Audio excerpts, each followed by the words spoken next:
తొందరపాటు చర్యలు కాదు. రేపు కోర్టులో పడి మీ విశ్వసనీయత కూడా దెబ్బ తగిలే ప్రమాదం ఉంది. కాబట్టి నేను ఒకటే అడుగుతా ఉన్నాను, ఎఫ్టీఎల్ గండిపేటలో ఉన్నటువంటి ఎఫ్టీఎల్ ఎంత అనేది ఇప్పటివరకు మీకు స్పష్టత ఉన్నదా అని అడుగుతా ఉన్నాను. ఎందుకంటే జలమండలి లెక్కల ప్రకారం మ్యాప్లో 1772 అడుగులని, తర్వాత మరొక మ్యాప్లో 1790 అడుగులని చెప్పేసి 2 రకాల మరి లెక్కలు పెరుగుకుంటూ ఉన్నాయి. ఇలాంటి కథనాల వల్ల 2 అడుగులే కదా అని మీరు అనుకుంటుండొచ్చు. కానీ ఆ 2 అడుగుల డిఫరెన్స్లోనే కొన్ని వేల ఎకరాల వ్యత్యాసం ఉన్నది. మరి కొన్ని వేల ఎకరాలు ఆక్రమణ ఉన్నట్టా లేనట్టా మరి మీ లెక్కల ముందు సరి చేసుకోవాల్సిన అవసరం కూడా ఉన్నదని చెప్పి నేను తెలియజేస్తా ఉన్నాను. 20 ఏళ్లలో గ్రేటర్ హైదరాబాద్ పరిధిలో జరిగినటువంటి అక్రమాలు ఎన్ని, గ్రేటర్ హైదరాబాద్ జరిగినటువంటి అక్రమాలలో జరిగినటువంటి నిర్మాణాలు ఎన్ని, మరి ఆ బాధ్యత మరి టీఆర్ఎస్ కాంగ్రెస్ తీసుకొని మరి ఆ డిమాలిషన్కి మరి సహకరిస్తారా అని చెప్పి నేను అడుగుతా ఉన్నాను. అనుమతించినటువంటి అధికారుల మీద మీరు ఏ రకమైన చర్యలు తీసుకుంటారు? అనుమతించినటువంటి అధికారుల మీద చట్టపరమైనటువంటి కేసులు ఏమన్నా పెడతారా?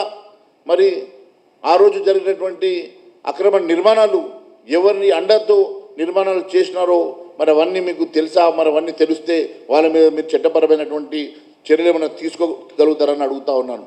ఎందుకంటే గతంలో మీరు చూసినట్టయితే 2014లో కూడా టీఆర్ఎస్ ప్రభుత్వం వచ్చిన కొత్తలో మాదాపూర్ ప్రాంతంలో అయ్యప్ప సొసైటీ దగ్గర ఇదే రకంగా కొంతకాలం 2-3 రోజులు హడావిడి చేసి కొన్ని నిర్మాణాలు కూలగొట్టినట్టు చేసి మళ్ళీ సద్దుమణిగి తర్వాత వారందరినీ కూడా వాళ్ళ పార్టీలో చేర్చుకొని మరి ఆ సమస్యను పక్కదో పట్టించినటువంటి సంగతి మనం చూసినాం.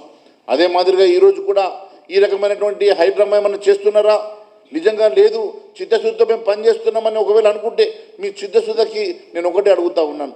ఈ రాష్ట్రంలో కానీ ముఖ్యంగా ఈ హైదరాబాద్ నగరంలో కానీ పూర్తిగా ఎన్ని చెరువులు ఉన్నాయి, ఆ చెరువులకు సంబంధించినటువంటి ఎఫ్టీఎల్లో కానీ బఫర్ జోన్లలో ఎన్ని ఎకరాల భూమి అన్యాక్రాంతమైంది, అసైన్ భూములు ఎన్ని ఉన్నాయి, ఎన్ని ఎకరాల భూమి అన్యాక్రాంతం అయిపోయింది, ఎన్ని ఎకరాల వక్ఫ్ బోర్డు ఉన్నది, ఎన్ని ఎకరాల మరి ఎండోమెంట్స్ భూమి ఉన్నది, అవన్నీ భూములలో ఇప్పుడు మిగిలింది ఎంత, ఆక్రమణకు గురైంది ఎంత, ఇవన్నీ లెక్కలు మీ దగ్గర ఉన్నాయా? ఉంటే దాని మీద శ్వేతపత్రం ఎందుకు విడుదల చేస్తారని అడుగుతా ఉన్నా. ఒకవేళ వాస్తవంగా మీ దగ్గర ఇవన్నీ లెక్కలు ఉంటే మరి ఇన్ని లక్షల ఎకరాల భూములు అన్యాక్రాంతమైన ఈ తెలంగాణ రాష్ట్రంలో ఈ భూములన్నీ ఎవరెవరి పేరు మీద మారినాయి? మరి మారితే వారందరూ కూడా ఆ భూములలో ఎవరెవరు అక్రమ నిర్మాణాలు చేసుకున్నారు, ఆ అక్రమ నిర్మాణాలను డిమాలిష్ చేసి ఆ భూములన్నీ వాపసు తీసుకునేటువంటి దమ్ము ధైర్యం ఈ ప్రభుత్వానికి ఉన్నదా అని చెప్పి అడుగుతా ఉన్నాను. హైడ్రా కమిషనర్ రంగనాథ్ గారికి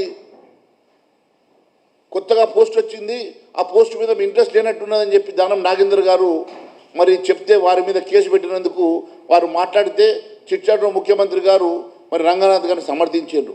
మరి ఇప్పటి వరకు ఏ కేసు అయితే మీరు మీ నాగేందర్ మీద కేసు పెట్టిండ్రో ఆయన మీద ఇప్పటివరకు చర్యలు లేవు, అరెస్టులు లేవు.